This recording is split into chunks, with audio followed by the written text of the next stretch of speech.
Hello students, இன்னைக்கு topic வந்து determinants of consumption function அப்படின்றத பார்க்கலாம். Determinants அப்படின்னு சொன்னால் இந்த கன்சம்ஷன் ஆஃப் ஃபங்க்ஷனை என்னென்ன விஷயங்கள் தீர்மானிக்கிறது அப்படின்றத நம்ம பார்க்கலாம்.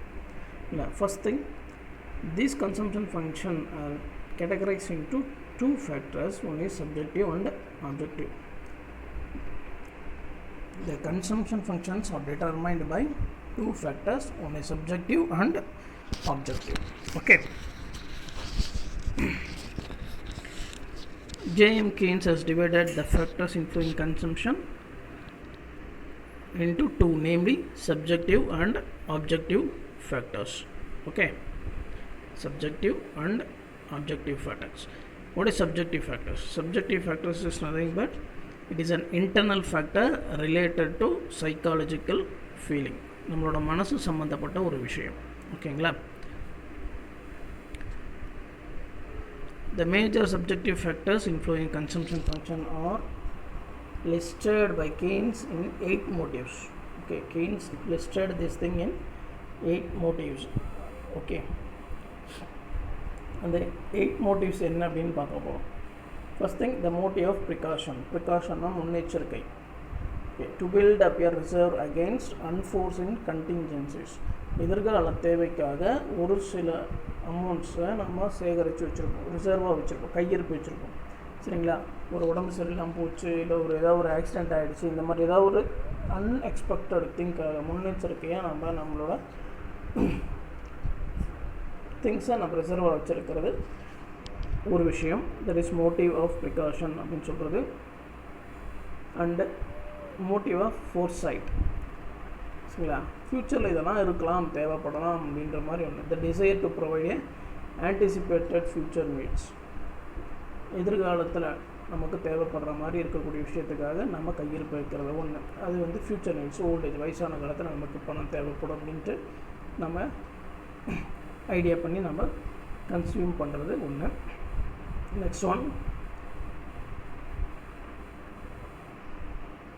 the motive of calculation, the desire to enjoy interest and appreciation. நம்ம பணம் கொடுத்துருக்கோம், நமக்கு வட்டி வரும், இவ்வளோ வட்டி வரும் அப்படின்ற ஒரு கணக்கில் நம்ம ஒரு வேலையை செய்கிறது. ஸோ இது வந்து calculation, the motive of calculation. எந்தெந்த அடிப்படையில் இந்த கன்சம்ஷனை நமக்கு தேவையை நம்ம பூர்த்தி செஞ்சுக்கலாம்ன்றது தான் இந்த concept. So the third one is the motive of calculation. சரி. And the fourth one is motive of improvement, the desire to enjoy for improving standard of living. நம்மளோட வாழ்க்கை தரத்தை உயர்த்திக்கிறதுக்கான ஒரு வழி. சரிங்களா? And financial, fifth one is the motive of financial independence. சுதந்திரமாக பண கையிருப்பு வச்சுக்கணும். The motive of enterprise, desire to do trading.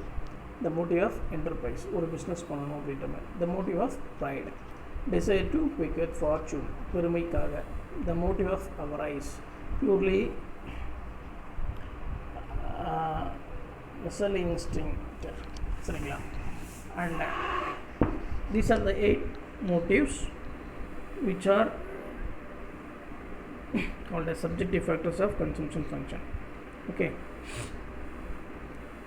The government institutions and business corporations and firms may also consume mainly because of 4 motives.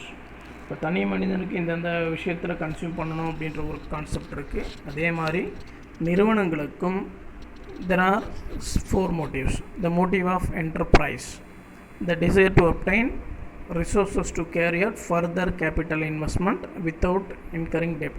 கடன் இல்லாமல் business செய்யணும் அப்படின்ற ஒரு concept இருக்கும். சரிங்களா? ஸோ இது ஒன்று. இன்னொன்று லிக்விடிட்டி. லிக்விடிட்டி அப்படின்னா பண கையிருப்பு, சொத்துக்களாக இல்லை பணமாக கையிருப்பு வச்சுருக்கிறது. The desire to secure liquid resource to meet emergencies and difficulties. ஒரு கஷ்டத்தில் நமக்கு பணம் கையில் இருந்தால் நல்லாயிருக்கும் அப்படின்ற ஒரு கான்செப்டில் பண்ணுறது. எப்பயுமே ரிசர்வ் கேஷாக வச்சுருக்கிறது.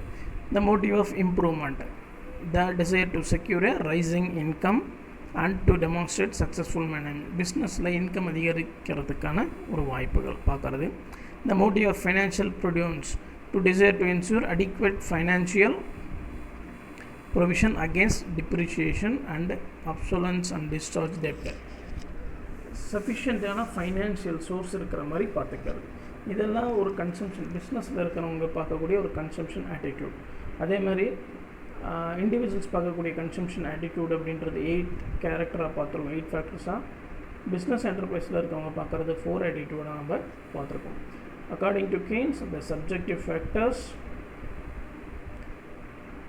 do not change in short run. நல்லா பார்த்துக்கோங்க, do not change in short run அப்படின்னு பார்க்குறோம். ஓகேங்களா? the consumption function remains stable in short period. இதெல்லாம் உங்களுக்கு வந்து 1 mark question. சரியா? புக் இன்சைடாக கேட்கக்கூடிய ஒரு 1 mark questions. You have to note it down. Okay. And now comes objective factors.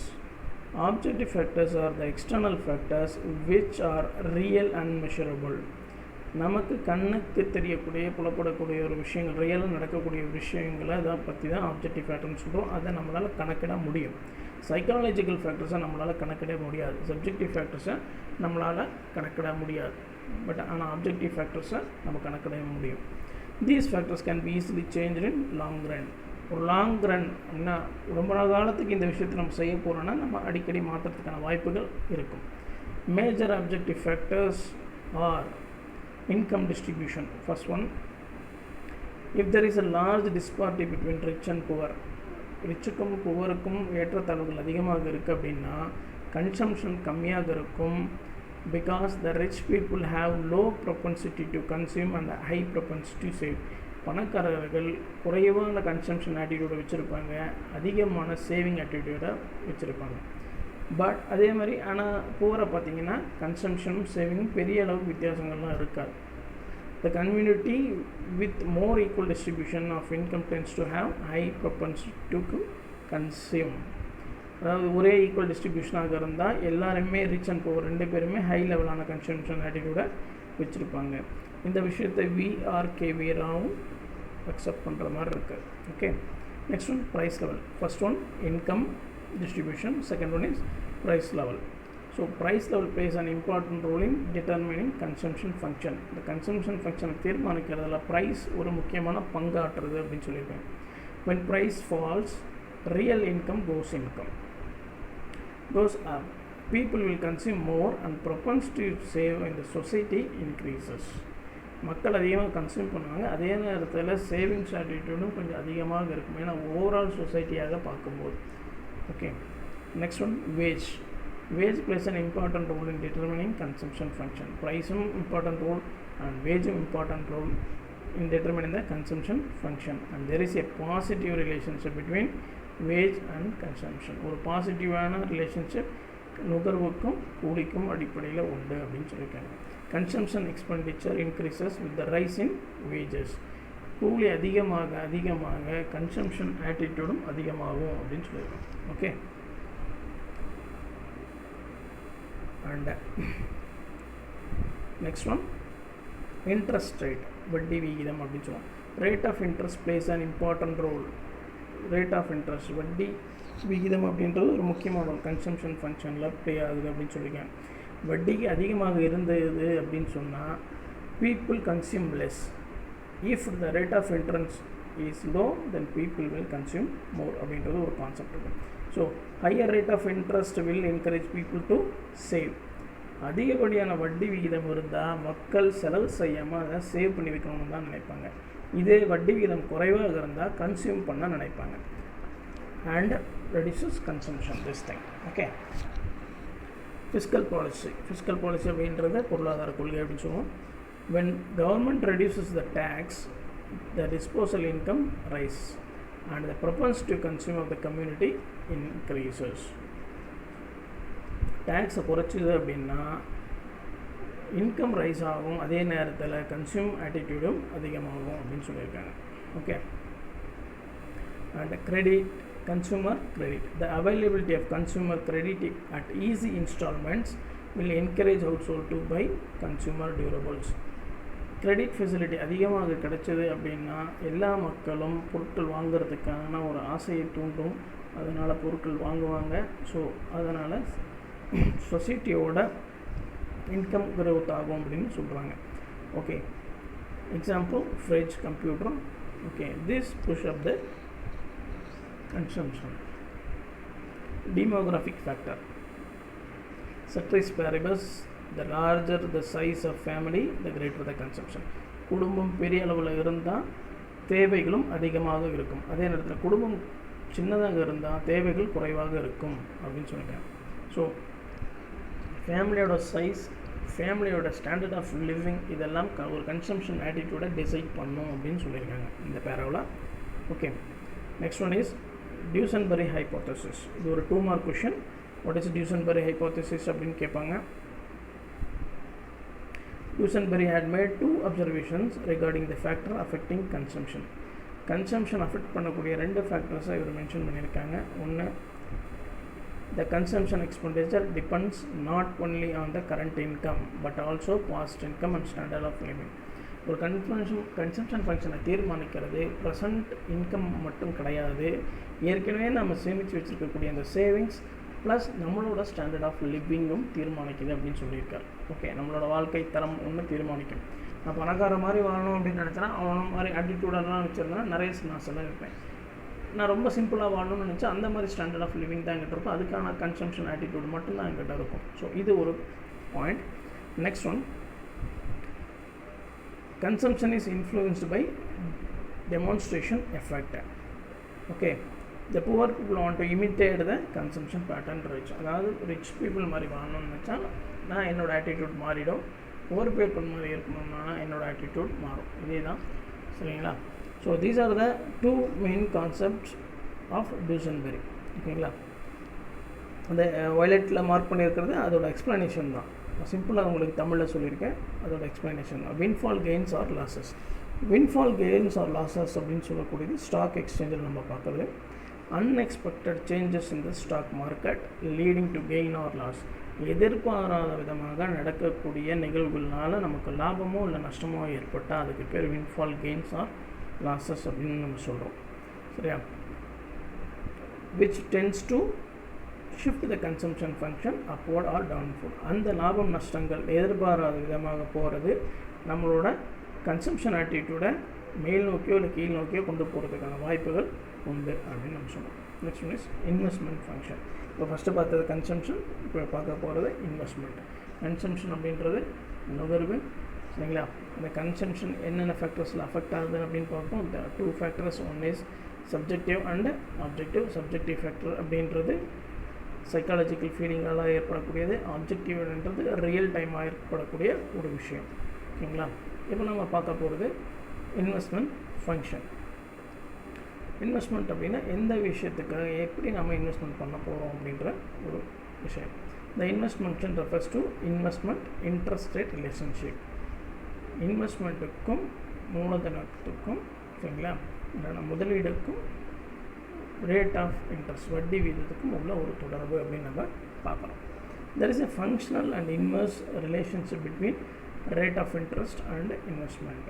Functional and inverse relationship, சரிங்களா? The investment function slopes downward. The investment function slopes downward. இந்த ஒவ்வொரு கலரில் நம்ம mark பண்ணியிருக்கிறது எல்லாமே ஒரு 1 மார்க் கொஷின். கொஞ்சம் நீங்கள் டீப்பாக படிச்சுக்கணும். I equal to f of r ன்னு கொடுத்துருக்கு. I அப்படின்றது investment function which is a dependent variable, okay, and r is a rate of interest which is a independent variable, okay.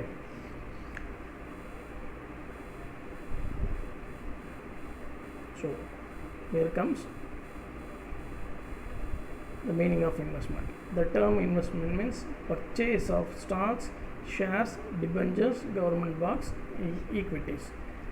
ஒரு அரசாங்கத்தோட ஸ்டாக்கோ இல்லை ஷேரோ இல்லை டிபெஞ்சர்ஸ் கடன் பத்திரங்களோ இல்லை கவர்மெண்ட் அரசாங்க பத்திரங்களோ இல்லை ஈக்விட்டிஸோ எல்லாம் வாங்கணும் அப்படின்னு சொன்னால் அது வந்து இன்வெஸ்ட்மெண்ட் அப்படின்னு சொல்கிறோம். சரி, நம்ம இங்கே வந்து பிஸ்னஸ் பண்ணுறதுக்கு இன்வெஸ்ட்மெண்ட் பண்ண மாதிரி இல்லை, ஒரு எதிர்கால தேவைக்காக ஒரு அடிஷ்னல் இன்கம்க்காகவோ இல்லை நான் வந்து ஃபுல் டைம் ஆகவோ நான் ஒரு பிஸ்னஸ் பண்ணுற மாதிரி இன்வெஸ்ட்மெண்ட் ஸ்டாக் எக்ஸ்சேஞ்சில் நான் இன்வெஸ்ட் பண்ணுறேன் அப்படின்னு சொன்னால் அது வந்து இன்வெஸ்ட்மெண்ட் அப்படின்னு நம்ம சொல்கிறோம். சரிங்களா?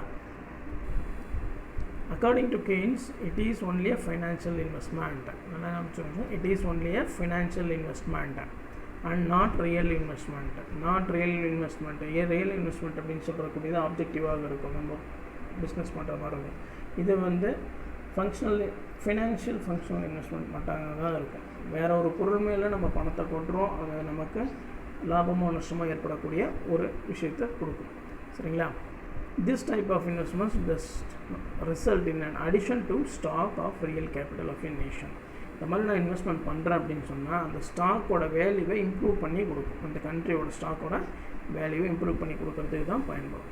The views of Keynes investment includes expenditure on capital investment. Yeah. There are two types of investment. One is autonomous investment and induced investment. Investment that is not dependent on national income. Autonomous investment means investment that is not dependent on national income, mainly done with the welfare motive and not making profit. லாபம் நோக்கில் இது உருவாக்கப்படாது, அதே நேரத்தில் பொதுநலனாக தான் இது இருக்கும். Construction of road, bridges, schools, charitable houses, etc. are the examples of autonomous. இது எல்லாமே பொது உடைமையாக இருக்கக்கூடிய ஒரு விஷயங்கள். Not affected by rise in raw material or wages or workers. கூலி கொடுக்குறதாலோ பொருள் விலையேற்றத்தாலேயோ சரிங்களா உழைப்பாளர்களாலேயோ இது பாதிக்கப்படாது. Essential to development of nation and out of depression. சரிங்களா நாட்டோட முன்னேற்றத்திற்கான ஒரு வழிவகை செய்யக்கூடிய ஒரு அம்சமாக இது பார்க்கப்படுது. Autonomous investment is the expenditure on capital formation which is independent. capital formationக்காக நம்ம செய்யக்கூடிய இந்த autonomous investment அப்படின்னு சொல்கிறது இண்டிபெண்ட்டாக இருக்கும் of change in income, rate of interest or rate of profit. லாபமோ இல்லை வட்டி விகிதமோ இல்லை வருமானமோ இது எந்தலையுமே அஃபெக்ட் ஆகாது, இண்டிபெண்ட்டாக தான் இருக்கும். Okay, this investment is independent of economic activity. Autonomous investment is income inelastic. The volume of autonomous investment is same at all levels. ஒரே மாதிரி தான் இருக்கும். The autonomous investment curve is horizontal parallel to x-axis. This is a horizontal curve which is income. Investment is like this. The investment functionum parallel இருக்கும், x-axisக்கு parallel இருக்கும். சரிங்களா? இந்த line. Okay, so இது வந்து அட்டானமஸ் இன்வெஸ்ட்மெண்ட்டாக நம்ம சொல்லுவோம். ஓகே, நான் இந்த பாக்ஸ் பார்த்துக்கோங்க. இந்த பாக்ஸ் வந்து ஒரு 1 மார்க் கொஷின். இந்த times of economic depression the governments try to boost the autonomous investment. Depression டைமில் the government tries to boost the autonomous investment. Autonomous investments one of the key concepts of welfare economics. Okay, இது பார்த்துக்கோங்க. இது ஒரு 1 mark question. Generally government makes autonomous invest because of welfare consideration. இதுவும் 1 மார்க்குக்கான ஒரு point. Welfare அப்படின்றது ஒரு 1 மார்க்குக்கான ஒரு point. Okay, so now comes an induced investment. Induced investment is the expenditure on fixed assets and stocks which are required when level of income and demand of economy goes on. Induced அப்படின்றது எக்ஸ்பெண்டிச்சராக பார்க்கும் ஆனே fixed assets, நிலையாக இருக்கக்கூடிய சொத்துக்கள் மீது செய்யக்கூடிய செலவுகள். அதே நேரத்தில் stock which are required when level of income and demand of goes economy. இது ரெண்டுமே இருக்கும்போது நமக்கு தேவைப்படக்கூடிய ஒரு விஷயம். Induced investment is a profit motive. இது ப்ராஃபிட் மோட்டிவாக நம்ம பார்ப்போம். Okay, it is related to change of national income. National income மாறுபடும் போது இதுவும் மாறுபடும். ஆனால் அட்டானமஸ் அப்படி கிடையாது. Relationship between national income and induced investment is positive.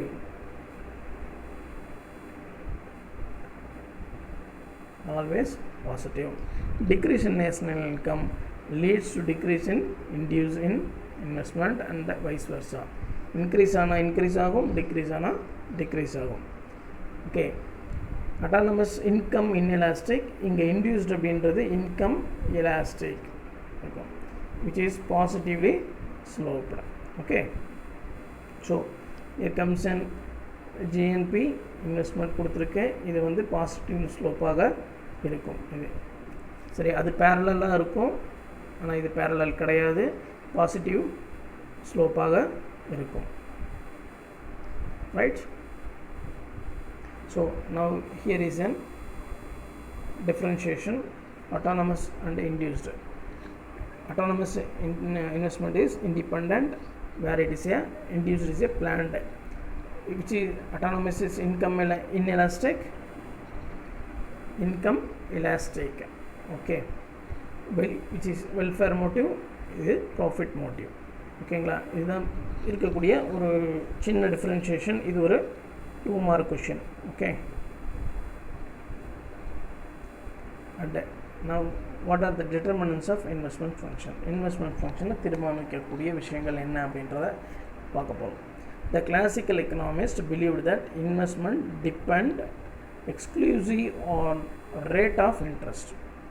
Investment அப்படின்றது ரேட் ஆஃப் இன்ட்ரெஸ்ட் மூலயமா டிபெண்ட் ஆகிருக்குன்னு நினைக்கிறாங்க.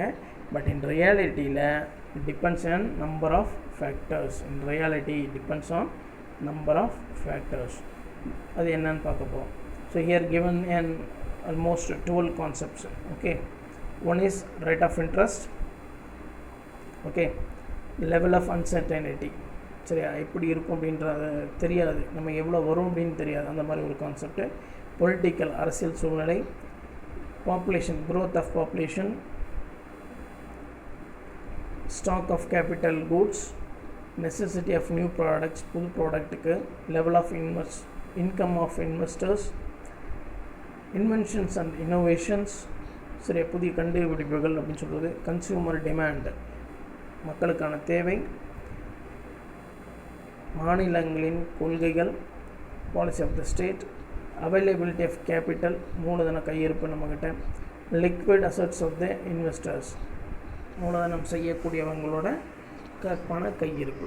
ஸோ இந்த மாதிரி ஃபேக்டர்ஸ்னாலேயே இந்த இன்வெஸ்ட்மெண்ட் ஃபங்க்ஷன் அப்படின்றது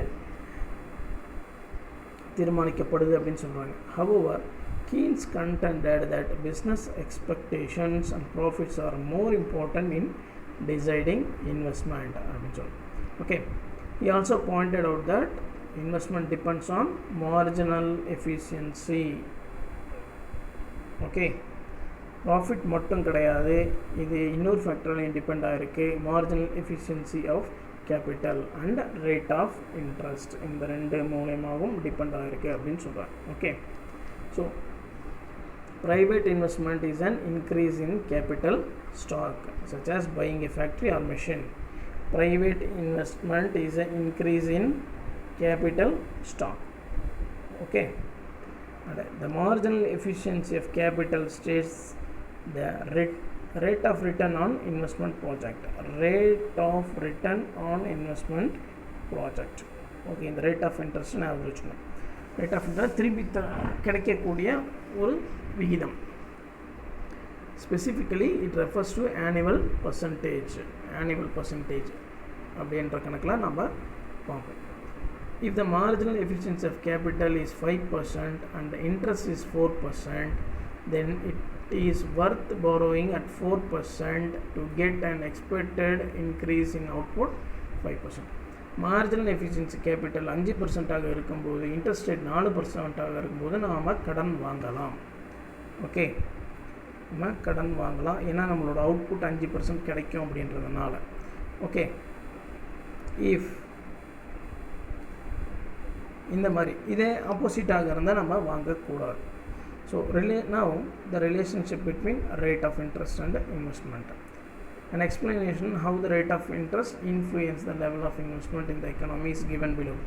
Typically higher interest rate, நல்லா பார்த்துக்கோங்க, higher interest rate reduces investment. அதிகப்படியான வட்டி விகிதம் நம்மளோட இன்வெஸ்ட்மெண்ட்டை குறைக்கும். நம்ம இவ்வளோ இன்வெஸ்ட்மெண்ட் பண்ணலாம் அப்படின்னா கடன் வாங்கி தான் பண்ண போகிறோம். இவ்வளோ வட்டி கொடுக்கணுமா அப்படின்னு நினைக்கும் போது நம்ம இன்வெஸ்ட்மெண்ட் இவ்வளோ 1 லட்ச ரூபா 10 லட்ச ரூபா இன்வெஸ்ட்மெண்ட் பண்ணலாம்னு நினச்சிருப்போம். ஆனால் வட்டி அதிகமாக போகிறதுனால நம்ம பண்ண வேண்டாம், ஒரு 4 லட்ச ரூபா மட்டும் பண்ணால் போதும் அப்படின்னு நம்ம நினைப்போம். So higher rate of interest leads to less amount of investment அப்படின்னு சொல்லுவோம். இந்த ஏன்னா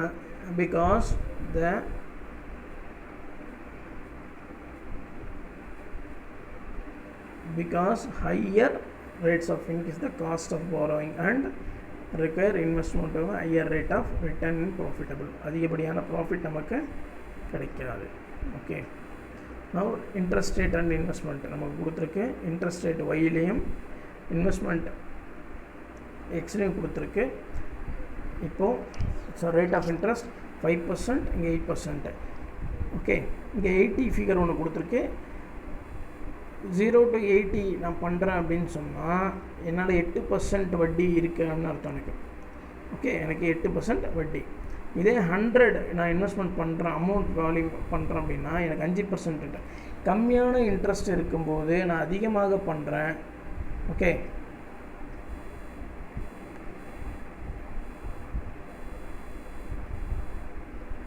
கம்மியாக இருக்கும்போது நான் அதிகமாக பண்ணுறேன். அதே நான் அதிகமாக இருக்கும்போது கம்மியாக நான் பண்ணுறேன், இன்வெஸ்ட்மெண்ட் பண்ணுறேன். So this is the concept. As the real cost of borrowing rises, fewer investment projects are profitable. Okay. If interest rates rise from 5 to 8, then we will get fall of the amount investment to 100 crore to 80 crore. So on the 180 அப்படின்றது crore values. Okay. Interest rate அதிகமாக இருந்தால் நான் 100 கோடியிலிருந்து 80 கோடிக்கு வந்துடுவேன். Interest rate குறைவாக இருந்தால் 80லேருந்து 100 கோடிக்கு நான் போவேன். Okay, if interest rates are increased, then it will tend to discourage the investment because investment is having higher opportunity cost. Interest rate increase ஆயிருந்தா investment have higher opportunity cost. இது வந்து 1 mark question. Okay, இதெல்லாமே book inside 1 mark note பண்ணுறது. With higher rates, it is more expensive to borrow money from a bank. With higher rates, more expensive to borrow money from bank. Saving money in a bank gives a higher rate of return. பேங்க்கில் நம்ம பணம் save பண்ணி வச்சுருந்தோம்னா rate of interest அதிகமாக இருக்கலாம். Therefore, using savings in finance as an opportunity cost lower interest payment. நம்மளோட savings நம்ம எடுத்துட்டோம் அப்படின்னா காஸ்ட் ஆஃப் borrowing அப்படின்றது நமக்கு குறையும். If interest rate rise, firms will need to gain a better rate of return. வட்டி குறைவாக இருந்தால் கம்பெனி அதிகப்படியான லாபம் எதிர்பார்க்கலாம். சரியா, இதுதான் இதோட கான்செப்ட். ஸோ நம்ம மார்ஜினல் எஃபிஷியன்சி ஆஃப் கேபிட்டல் என்ன அப்படின்னு பார்க்க போகிறோம். MEC was first introduced by J.M. Keynes in 19. Now we say about marginal efficiency of capital.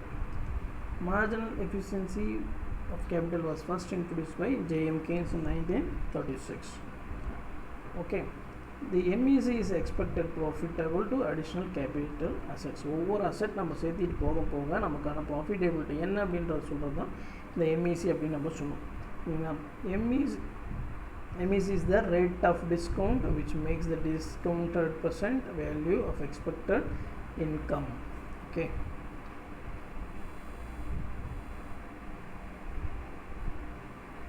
MEC is the rate of discount which makes the discounted percent value of expected income stream equal to the cost of capital. Cost of capital நம்மளோட இன்கம்க்கும் என்ன ஒரு relation அப்படின்றத பார்க்குறது தான் இந்த MEC அப்படின்னு நம்ம சொல்லுவோம். So MEC now depends on 2 factors. Okay, MEC depends on 2 factors.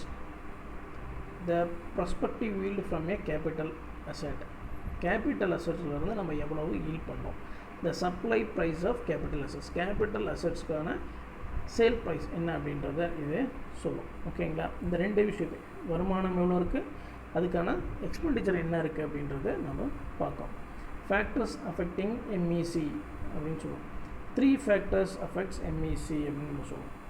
Okay, 3 factors affects MEC. The cost of capital assets 1. The cost of capital assets, the expected rate of return from during its lifetime. அதுக்கான return என்ன அப்படின்றது, the market rate of interest. ஸோ இந்த 3 விஷயம், capital அசெட்ஸோட cost, rate of return, okay, expected rate and market rate of interest, இந்த 3 விஷயம் affect பண்ணக்கூடிய ஒரு விஷயமாக நம்ம பார்க்குறோம். The marginal efficiency of capital is influenced by short run as well as long run. Marginal efficiency of capital is influenced by short run and long run. ரெண்டுலையுமே நம்ம பார்ப்போம். These factors now are discussed as first short run பார்க்குறோம். demand for the product, ஒரு ப்ராடக்ட்டுக்கான demand எந்த அளவுக்கு அப்படின்னு short run. If the market for a particular good is expected to grow and its costs are likely to fall, the rate of return from investment will be high.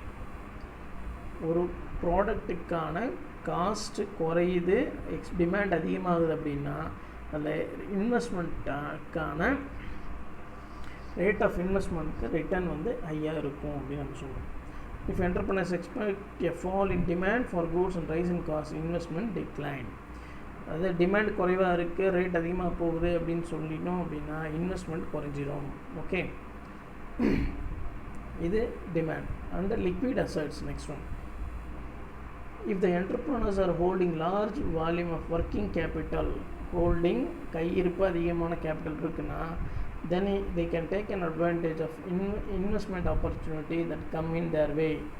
So அவங்க என்ன பண்ணலாம் அப்படின்னா அவங்களுக்கான investment ஆப்பர்ச்சுனிட்டியை பார்க்கலாம். So அந்த டைமில் ME will be ஹையாக இருக்கும்.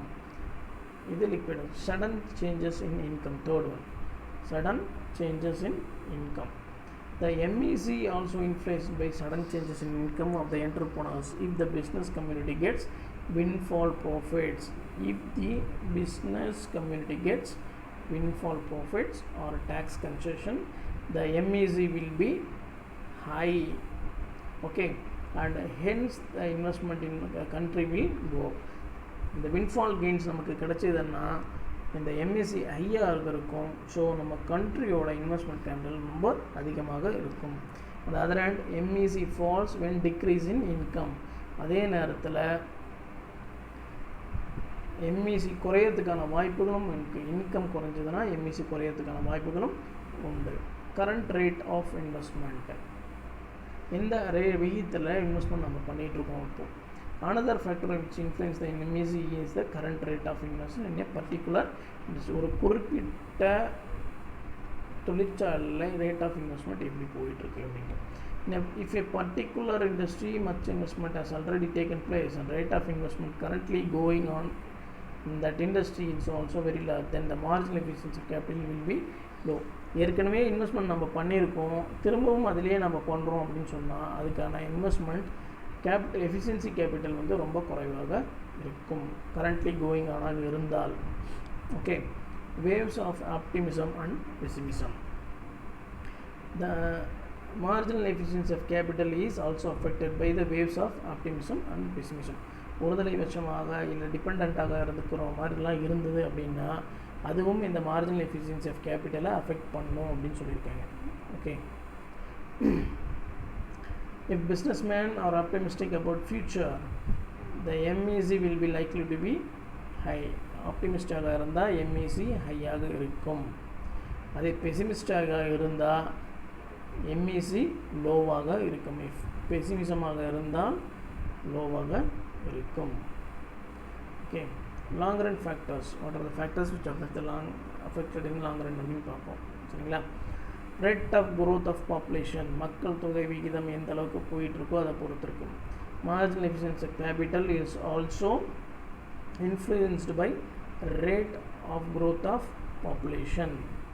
Okay, if the population is growing in a rapid speed, it is usually believed the demand for various type will growth அதிகமாக இருந்தால் டிமாண்டும் அதிகமாக இருக்கும். ஓகே, அதே குறைஞ்சதுன்னா குறைஞ்சிரும். இது technological process.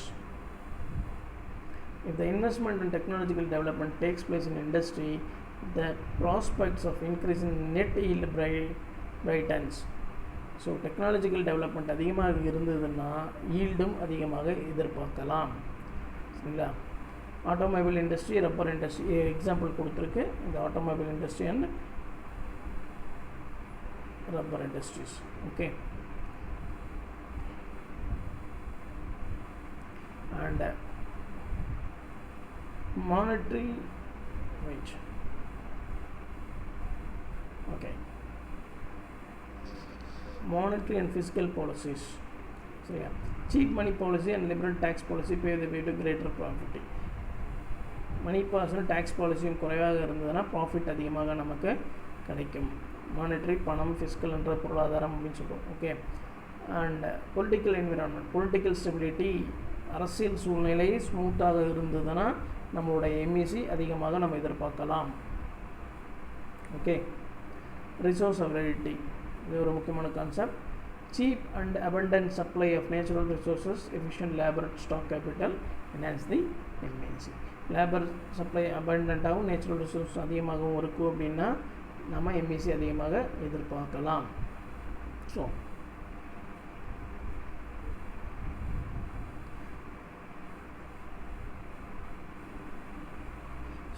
MEI அப்படின்றது marginal efficiency of investment. MEI is the expected rate of return on investment. MEI is the expected rate of return on investment as additional units of investments are made under specified condition over a period of time. ஓகேவா? Additional investment ஒரு குறிப்பிட்ட காலத்தில் செஞ்சோம் அப்படின்னா அதுக்கான returns எந்த அளவுக்கு இருக்கோ அதை பொறுத்து இருக்கும் அப்படின்றது நம்ம பார்க்கலாம். So here is a comparison ஒன்று கொடுத்துருக்கு. MEC அண்ட் MEI அப்படின்னு கொடுத்துருக்கோம். சரியா? It is based on, MEC is based on the given supply of price for a capital, whereas MEI is based on the price due to change in demand for the capital. capital ஏற்படக்கூடிய மாற்றத்தால் ஏற்படக்கூடியது இது supply ப்ரைஸை பொறுத்து அமையும். It represents the rate of return on all successive units. It shows the return on just the capital over the above existing capital stock. ஏற்கனவே இருக்கிறத பொறுத்து அமையும். இந்த கேபிட்டல் ஸ்டாக் எக்ஸ் ஆக்சிஸில் வரும், இங்கே இன்வெஸ்ட்மெண்ட் அப்படின்றது X axis. It is a flow, மாறிக்கிட்டே இருக்கக்கூடியது.